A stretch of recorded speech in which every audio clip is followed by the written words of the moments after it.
But with that, I do want to say that, 5 years ago, I would never have expected that in Joplin we would be holding a conference like this. It would never have occurred to me.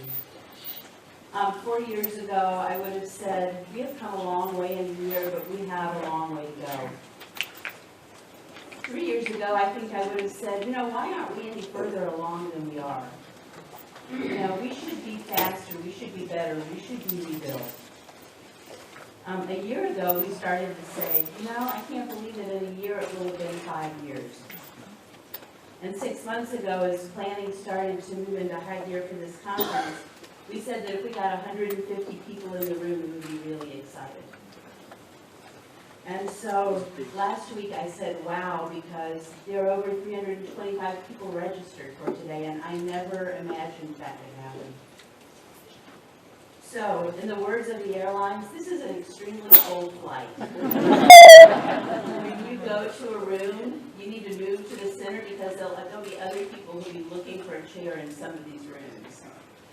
So, today when I stand in front of you and I look back from 5 years until today, I'll have to tell you, first of all, that I'm humbled that all of you cared enough to come and learn about what's happened, not just in Joplin, but in cities across the central United States, that you believe there's a value in sharing.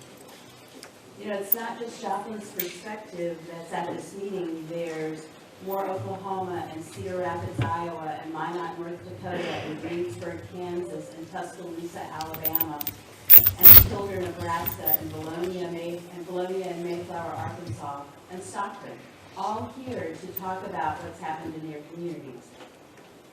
So by tomorrow afternoon, if I could project us just a day into the future, here's what I hope we'll be saying. That number one, you will have met someone like you from another community, and that you've made a relationship that can make a difference when something happens, because there's not a person who's sitting up front that won't tell you that relationships matter.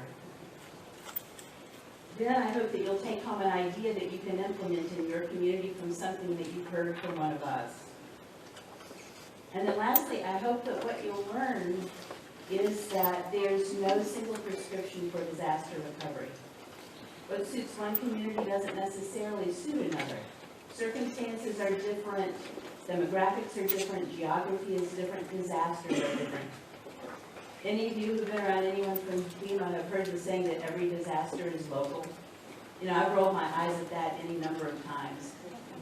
But it is true in some ways that solutions are local, and at the end of the day, it's a community that helps itself to recover. It's not coming from the outside, it's coming from the people who live there and work there and govern there. So think about that as you listen this afternoon to the speakers that we have.